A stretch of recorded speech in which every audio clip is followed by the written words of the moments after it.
سوال ہے جی، عموماً سوشل میڈیا پر کسی نان مسلم کی موت پر بھی مسلمان بھائی RIP یعنی ریسٹ ان پیس کے دعائیہ کلمات پوسٹ یا ٹیکسٹ کرتے ہیں. کیا اسلامی عقیدہ کی روح سے ایسا کرنا درست ہے؟ پلیز وضاحت فرما دیں. مرنے کے بعد تو کسی کافر کو آپ دعا نہیں دے سکتے، یہ حرام ہے، اور خدا نہ خواستہ اسے جائز سمجھا تو یہ کفر کی کیٹیگری میں فال کرے گا.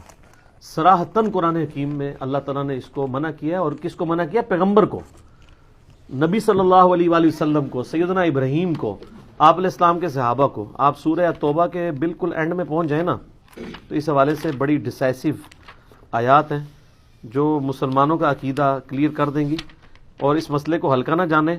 جس کا دل کرتا ہے وہ جناب فوراً لکھ دیتا ہے RIP ریسٹ ان پیس کافر کے لیے. مسلمان کے لیے چاہے وہ آپ کے فرقے کا ہے یا نہیں ہے، کلمہ گو ہے، آپ لکھ سکتے ہیں، اس کا جنازہ بھی پڑھیں، اس کے لیے دعائے مغفرت بھی کریں. کلمہ گو مشرک ہے تب بھی کریں، اللہ کا معاملہ ہے، کلمہ گو ہے نا، وہ اللہ تعالیٰ اس کے سرکمسٹانسز دیکھ کے ڈیسائیڈ کرے گا. لیکن جو کافر مشرک ہے، جس نے کلمہ ہی نہیں پڑھا، جس نے نبی علیہ السلام کو پروفٹ ہی نہیں مانا، اس کا معاملہ اللہ کے سپرد، آپ اس کے لیے دعا نہیں کر سکتے. یہ دیکھیں سورہ توبہ میں اینڈ پہ جا کے یہ آیات نمبر ہیں 113 اور 114. اعوذ باللہ من الشیطان الرجیم. ما کان للنبی والذین آمنوا، کسی نبی کے لیے یہ شایع نہیں ہے اور نہ ہی ایمان والوں کے لیے، ان یستغفروا للمشرکین، کہ وہ کسی مشرک کے لیے استغفار کریں. یہاں مشرک سے مراد وہ اہل حدیث جس کو مشرک کہتے ہیں وہ والا نہیں، مشرک سے مراد بت پرست مشرک، کافر مشرک. وَلَوْ كَانُوا أُولِي قُرْبَى، چاہے وہ اس کا قریبی رشتہ دار ہی کیوں نہ ہو، مِن بَعْدِ مَا تَبَيَّنَ لَهُمْ أَنَّهُمْ أَصْحَابُ الْجَحِيمِ، اس کے بعد کہ جب اس پہ یہ بات کھل چکی ہے کہ وہ دوزخی ہی ہوگا. ظاہر ہے کہ جنرل رول یہی ہے کہ جو مشرک ہے وہ دوزخ میں جائے گا. باقی اللہ تعالیٰ کسی کو سرکمسٹانسز دیکھتے ہوئے کسی کے جزوی ایمان کے اوپر چھوڑ دے تو اللہ کو کوئی دھونس نہیں کسی کی. وہ بخاری مسلم میں حدیث ہے، ایک بندے کی موت کا وقت قریب آیا، اس نے اپنی اولاد کو اکٹھا کر کے کہا بتاؤ میں تمہارا کیسا باپ تھا؟ بڑا اچھا. ان کا پھر میری خواہش پوری کرو، جب میں مر جاؤں میری لاش کے ٹکڑے ٹکڑے کر دینا، اس کو آگ لگا دینا، اس کی راکھ ہواؤں میں سمندروں میں بکھیر دینا. لئن قدر اللہ علیہ، اگر اللہ نے میرے پہ قدرت پا لی تو مجھے ایسا عذاب دے گا جو کسی کو نہ دیا ہوگا. تو یہ صراحتاً کفر ہے، یہ عقیدہ کہ اگر راکھ بکھیر دی جائے تو اللہ تعالیٰ زندہ نہیں کر سکتا. اس لیے تو وہ کرنا چاہ رہا تھا. جب وہ مر گیا تو مرنے کے بعد اس کے بیٹوں نے یہی کچھ کیا. بخاری مسلم کے الفاظ ہیں، مشکات میں آپ کو اللہ کی رحمت والے چیپٹر میں دوسری جلد کے سٹارٹ میں مل جائے گا. تو اللہ تعالیٰ نے ہواؤں کو، پانیوں کو حکم دیا، زمین کو، کہ اس کے اجزاء جمع کرو، زندہ کر لیا. پھنس گیا، جس سے بھاگا تھا وہی چیز سامنے آ گئی. اللہ نے کہا یہ تو نے کیوں کیا؟ کہ یا اللہ تجھ سے ڈر گیا تھا. تو اللہ نے فرمایا تیرا یہ عقیدہ تھا، تجھے مرنے کے بعد کوئی زندہ کر کے پوچھے گا؟ اس نے کہا یا اللہ میرا یہ عقیدہ تھا کہ مرنے کے بعد مجھے کوئی زندہ کرے گا، لیکن اس طریقے سے وہ سمجھتا تھا کہ اگر میری راکھ بکھیر دی گئی تو میرا مالک مجھے زندہ نہیں کر سکے گا. اس کا کفر جزوی تھا، کلی نہیں تھا.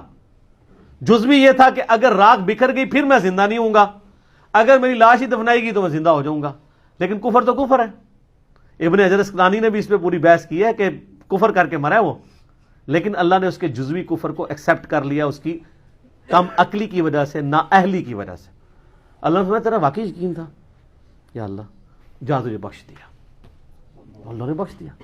اسی میں کہتا ہوں کلمہ کو مشرک جو ہے نا، اللہ کو ایک مانتا ہے، نماز اللہ کی پڑھتا ہے، نماز میں ایاک نعبد و ایاک نستعین پڑھتا ہے، اس کے باوجود کسی بابے کو پکار لیتا ہے، کوئی اور مسئلہ کرتا ہے، آپ اس کی اصلاح کریں. اس پہ فتویٰ نہ لگائیں کہ اس کو آپ دوزخ میں پھینکیں اور کہ یہ مر گیا میں نے اس کا جنازہ ہی نہیں پڑھنا. ویسے تو وہ بھی آپ کے ساتھ یہی کرتے ہیں، مر گیا مردود، نہ فاتحہ نہ درود، وہ بھی یہی کچھ کر رہے ہیں.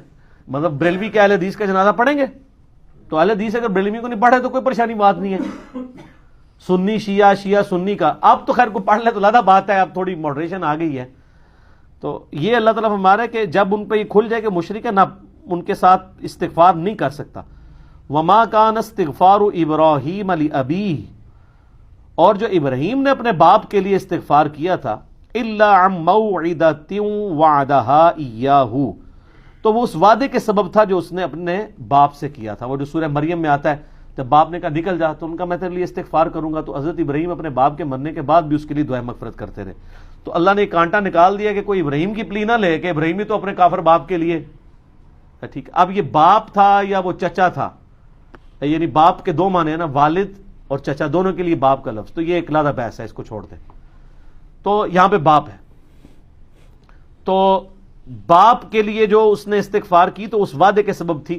فلما تبین له انه عدو للہ، لیکن جب اس پہ یہ چیز کھل گئی کہ وہ اللہ کا دشمن ہے، تبرأ منہ، تو انہوں نے پھر اعلان برات کر دیا. ٹھیک ہے، ان ابراہیم لأواہ حلیم، ابراہیم علیہ السلام جو ہے وہ آہیں اور سسکیاں بھرنے والے اور حلم والے تھے. یعنی ابراہیم علیہ السلام نرم دل تھے، اس لیے وہ اپنے باپ کے لیے ان کے مرنے کے بعد بھی دعا کرتے رہے. کیا نرم دل تھے. قرآن میں آتا ہے نا، فرشتے جب انسانی شکل میں آئے، سورہ الذاریات میں ڈیٹیل آتی ہے، تو ان کے لیے بنا بچڑا لے آئے، جب رکھا. اب حضرت ابراہیم کو تو نہیں پتا تھا یہ فرشتے ہیں. آپ کے بزرگوں کا علم غیب ہے، حضرت ابراہیم کو نہیں تھا جب تک اللہ بتائے نا. نال نال ٹھیک ہے عرض کریں گے. تو جب انہوں نے نہ کھایا نا تو ان کے دل میں، قرآن میں آتا ہے کہ ان کے دل میں خوف آیا کہ یہ، کیونکہ دشمن جو ہوتا تھا نا وہ نمک نہیں کسی گھر کا کھاتا تھا، ورنہ اس کے ساتھ وفاداری کرنی پڑتی تھی. اس طرح کے ایٹیکیٹس اس جاہلیت کے دور میں بھی تھے. تو انہوں نے کہا یہ لگتا ہے غلط ارادے سے ہیں، اس لیے میرے گھر کا نمک نہیں کھا رہے. تو پھر فرشتوں نے کہا گھبرائیے نہیں، ہم ایک قوم کی طرف بھیجے گئے ہیں، قوم لوط کی طرف، ان کو تباہ و برباد کرنے کے لیے. تو قرآن میں آتا ہے کہ وہ پھر قوم لوط کے معاملے میں بھی جھگڑنا شروع ہو گیا. قرآن نے اس جھگڑے کا ذکر نہیں کیا، لیکن تورات میں وہ پورا جھگڑا موجود ہے. کیا تھا؟ اب چونکہ نرم دل تھے تو حضرت ابراہیم علیہ السلام نے کہا اچھا کیا کرنا ہے وہ مارنے کے لیے، ان کو اوپر سے نیچے پھینکیں گے، پتھروں کی بارش کریں گے. تو انہوں نے فرشتوں سے کہا کہ اچھا یہ بتاؤ، اگر 10 ایمان والے ہوئے وہاں پہ تو ان کی وجہ سے باقیوں کو بھی چھوڑ دینا یار. انہوں نے کہا جی چلے ٹھیک ہے، اگر 10 بھی ہوئے نا ہم ان پہ عذاب نہیں کریں گے. وہ اس لیے کہ ان کو پتا تھا کتنے ہیں، اللہ نے بھیجا ہوا تھا. حضرت ابراہیم نے کہا یار اچھا، انہوں نے کہا نہیں 5، اگر 5 مومن نکل آئے لوط کی قوم میں، پوری قوم میں، تم نے عذاب نہیں بھیجنا. انہوں نے کہا جی ڈن.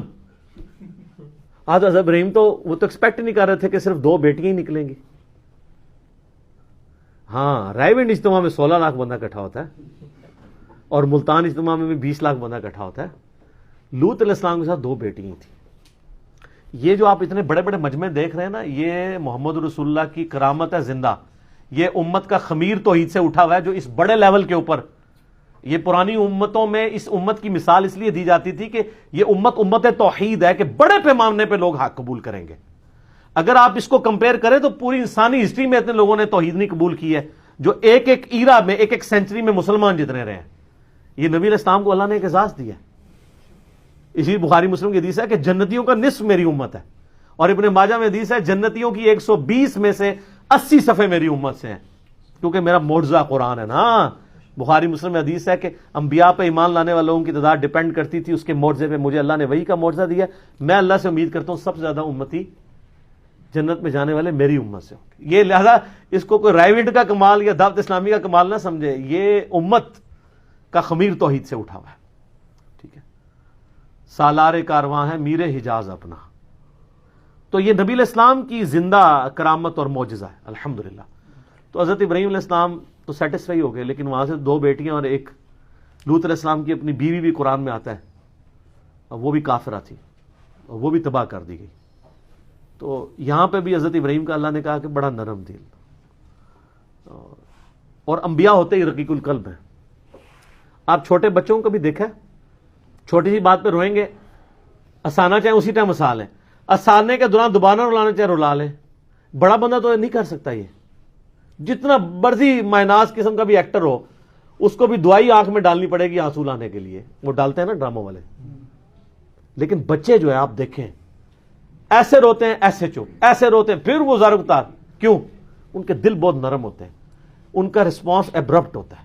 انبیاء بھی چونکہ صاف دل والے ہوتے ہیں نا تو وہ بہت رقیق القلب ہوتے ہیں. آپ نبی علیہ السلام کی احادیث اگر بخاری مسلم ملے، آپ کو عام حالت میں نظر آئے گا کہ آپ کے پاس کوئی غم کی خبر آئی ہے تو وہ مطلب کوئی دور دراز کا بندہ ہی ہے تو آپ رونا شروع کر دیا.